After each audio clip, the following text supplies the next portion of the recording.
Hello दोस्तों, स्वागत करता हूं आपके अपने YouTube channel easy success coaching classes में। मैं हूं नवनीत माली और आज बात करने वाले हैं हम बजट के ऊपर।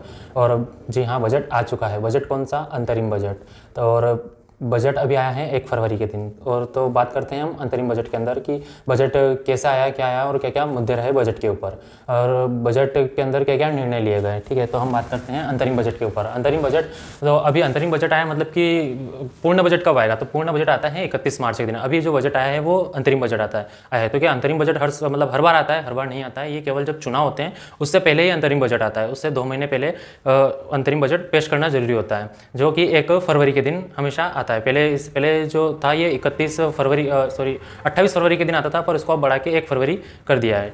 तो अभी जो बजट आया है वो अपने श्रीमती निर्मला सीतारमण जी हैं, जो वित्त मंत्री और कॉर्पोरेट मंत्री दोनों हैं, उनके द्वारा ये बजट लाया गया है। ठीक है, और बजट का मतलब क्या होता है या फिर बजट क्या होता है? बजट यानी कि चमड़े का थैला। जो बजट के बारे में हम बताते हैं, बजट यानी कि पूरे साल का आय और व्यय के बारे में जो जानकारी देते हैं वो बजट होता है। ठीक है, जैसे कि मेरे पिताजी मुझसे पूछते हैं कि बेटा तू क्या क्या पैसे कमा रहा है, कितने पैसे कमाता है, क्या क्या आय करी तूने और कहाँ पे तूने वापस से पैसे खर्च किए। या फिर मेरे को बताना पड़ता है कि पिताजी मैं इस जगह से ये मैंने काम किया, इस जगह से मैंने इतना पैसे कमाया और यहाँ से काम करके फिर मैंने जैसे कि घर के अंदर गाड़ी लाया, बाइक लाया या फिर कुछ भी घर के खाने पाने की राशन की चीज़ें लेके आया। तो ये सारी चीज़ें लाके मैं एक जगह कागज़ पर लाके जो हिसाब देता हूँ उसे अपन बजट कहते हैं। ठीक है, तो ये बजट जो होता है ये 31 मार्च के दिन पूरी जो केंद्र सरकार होती है उसे 31 मार्च के दिन लेके आना होता है। और ये पूरा जो हिसाब रखते हैं ये होते हैं वित्त मंत्री, और वो वित्त मंत्री ही पूरे 31 मार्च के दिन पूरा बजट लाके पेश करते हैं। पर अभी जो आता है ये हर 5 साल के अंदर जब चुनाव होते हैं, चुनाव के 2 महीने पहले जो 1 फरवरी होती है उस दिन लाके अंतरिम बजट पेश करना होता है,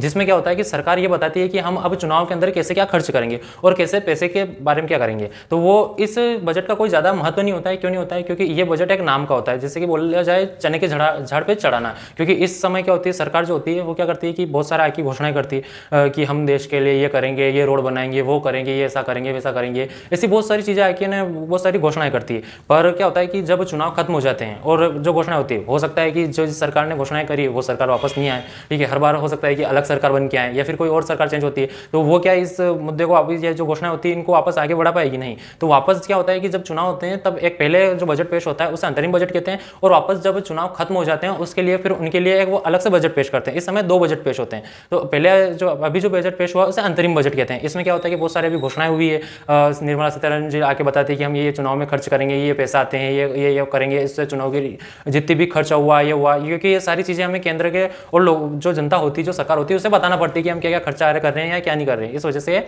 बजट देते हैं। तो ये बजट आता है अभी 1 तारीख के दिन, जो कि कल 1 तारीख निकली, उस दिन बजट आया है। तो आपको ये जानकारी जान के कैसे लगी है, और अगर आपको ये वीडियो पसंद आता है तो इसको लाइक जरूर कीजिएगा। अगर इसमें कुछ आपको लगता है कि यार ये कुछ और ऐड करना था या फिर ऐसा कुछ करना था तो इसे आप जरूर कमेंट में बताइएगा।